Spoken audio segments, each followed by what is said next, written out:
Agus merasa prihatin dengan dirinya yang tiba-tiba ditetapkan sebagai tersangka oleh polisi dengan tuduhan melakukan kekerasan seksual pada seorang mahasiswi salah satu perguruan tinggi di Mataram, Nusa Tenggara Barat.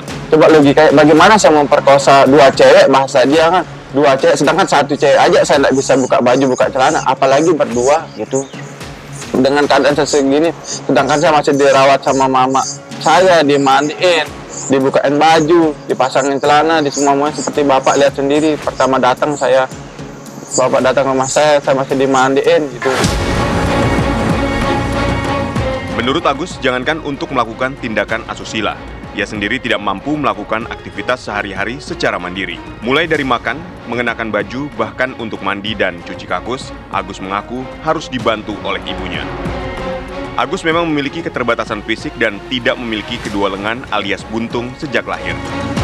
Sementara itu, ibu Agus, I Gusti Ayu juga tidak percaya jika anaknya bisa menjadi pelaku tindak pidana kekerasan seksual. Saya sangat kaget dan shock sekali, Pak, sampai saya pingsan, sampai saya dibawa ke rumah sakit waktu itu, Pak. Sampai saya di oksigen, di macam-macam, karena saya tidak kuat melihat anak saya sudah kondisinya kayak begini. Terus dijadiin tersangka, kan itu tidak masuk di akal, Pak. Bagaimana dia buka baju celana sendiri, sementara dari bayi sampai sebesar ini saya yang merawat, Pak, yang mandiin, yang semua-muanya sudah saya gitu. Kasus ini bermula dari laporan seorang mahasiswi ke Polda NTB. Ia mengaku telah diperkosa oleh Agus. Bagaimana cara saya perkosa orang, itu ada kekerasan seksual, kan dia bisa mendorong, melawan, ataupun ditinggal aja saya. Namun setelah melakukan penyelidikan dan penyidikan, polisi menetapkan Agus sebagai tersangka dan menjadikannya sebagai tahanan rumah. Bahwa dengan serangkaian kegiatan penyelidikan, ketika kami telah menerima laporan, kami lakukan tindakan penyelidikan dengan meminta keterangan dari beberapa orang, kemudian kami mencoba mengumpulkan barang bukti, sehingga terhadap perkara ini kami tingkatkan ke tahapan penyidikan. Dari proses penyidikan, kami sudah melakukan pemeriksaan saksi lebih dari 5 orang. Kemudian kami telah melakukan penyitaan terhadap barang bukti. Kami juga telah melakukan permintaan keterangan terhadap ahli, baik dari Rumah Sakit Bayangkara maupun dari psikolog di NTB ini.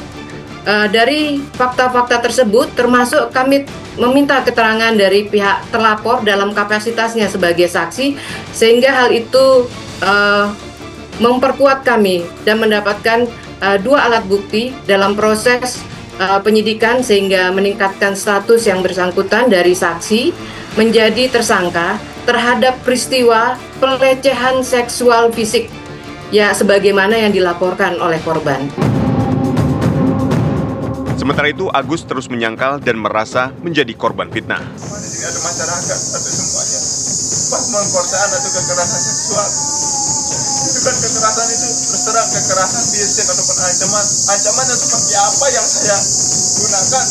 Kekerasan apakah saya bawa pisau, apakah saya bawa senjata, apakah apa gitu. Saya hanya minta tolong diantar ke kampus, sudah cukup itu aja. Kenapa sampai kayak gini gitu? Benar Bu, saya tahu saya salah sama orang tua salah, tapi jangan pernah menginjak-injak sama orang keluarga saya itu.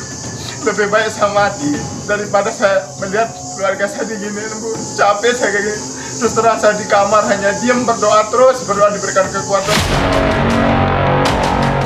Meski disangkal dengan keras oleh Agus dan dipertanyakan sebagian kalangan di media sosial, polisi sangat yakin dengan penetapan Agus sebagai tersangka. Kami mendapatkan barang bukti itu langsung di TKP. Setelah peristiwa terjadi, korban langsung melaporkan kejadian tersebut, sehingga untuk memperkuat fakta peristiwa, kami langsung mengarahkan korban untuk melakukan visum di Rumah Sakit Bayangkara. Sedangkan petugas lainnya atau penyidik lainnya juga langsung mendatangi TKP untuk mendapatkan keterangan-keterangan dari saksi yang ada di TKP, termasuk barang-barang yang ada terkait dalam peristiwa yang dilaporkan oleh korban. Sementara itu, Agus terus mengklaim dirinya tidak bersalah atas kekerasan seksual yang disangkakan pihak kepolisian kepadanya. Jujur saya merasa korban kok tega sekali kayak gini. Andai bisa ketemu gitu, kalau bisa dipertemukan saya sama korban sama yang